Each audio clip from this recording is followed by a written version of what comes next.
Hello, welcome to the Simple Spoken English with Noel channel. In today's episode, we will learn how to describe actions with phrases like, they planned carefully, she trusted her instincts, and he stayed focused. We'll also practice words about teamwork, such as collaboration, strategy, and unity. I hope you enjoy it, and that it will help you improve your English. Now let's move on to our story, A Strange Beginning. Part 10. The ruins hummed with an eerie stillness as James and Emily stood side by side, studying the ancient map.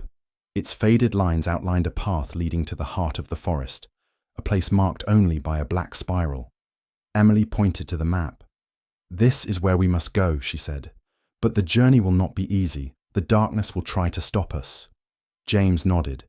"We've faced its trials before. We'll face this too. But we'll need help." The call for unity.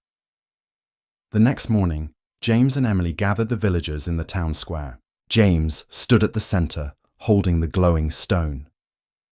"Everyone," he began, "you've seen the strange things happening in our village. The lights, the whispers, the fear. They're all connected to the darkness in the forest." The villagers murmured among themselves, their faces filled with concern.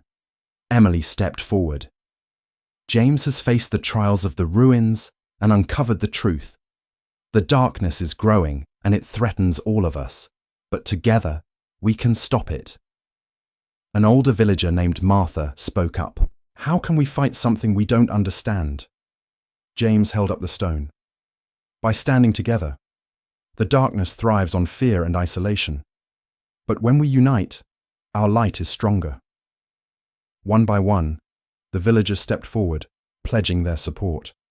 Each brought a small token, a lantern, a tool, or a piece of food for the journey. Their unity sparked a new hope, and the air seemed lighter as they prepared for the mission.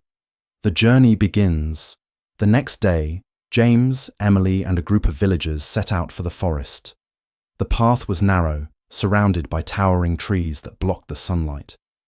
The forest seemed alive, its shadows shifting and whispering as the group moved deeper.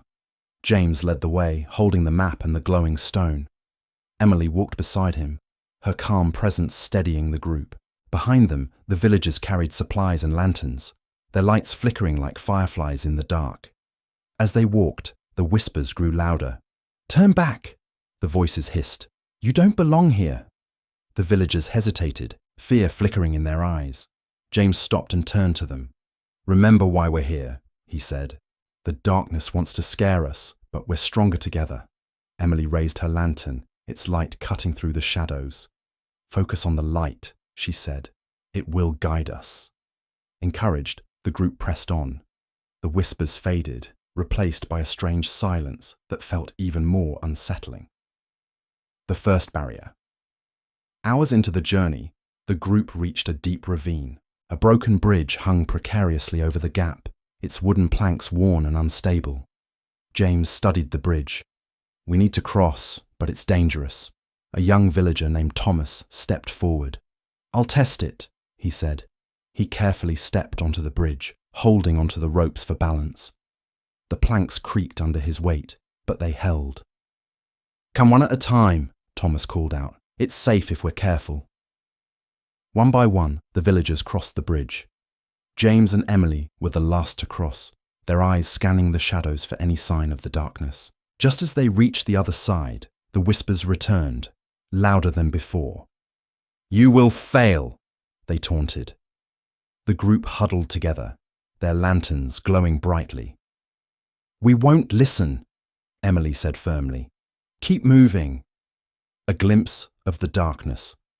As night fell, the group set up camp in a small clearing. They built a fire, its warmth pushing back the cold of the forest. But even the fire couldn't keep the unease away. James sat by the fire, studying the map. Emily joined him, her expression thoughtful. "We're close to the spiral," she said, "but the closer we get, the stronger the darkness will become." James nodded. "We'll be ready." Suddenly, a villager cried out. The group turned to see a shadowy figure standing at the edge of the clearing. Its form was vague, shifting like smoke, but its presence was overwhelming. The figure raised a hand, and the fire dimmed. The villagers clutched their lanterns, their lights flickering. James stepped forward, holding the glowing stone. "You won't scare us," he said. His voice was steady, but his heart raced. The figure hesitated, then vanished into the trees. The fire brightened again, and the group let out a collective sigh of relief. What lies ahead as the group approaches the spiral? Will their unity be enough to face the darkness? What role will the glowing stone play in the final confrontation? Write your answers in the comments below. Thank you for watching Simple Spoken English with Noel. Don't forget to like, share, and subscribe. See you in the next episode.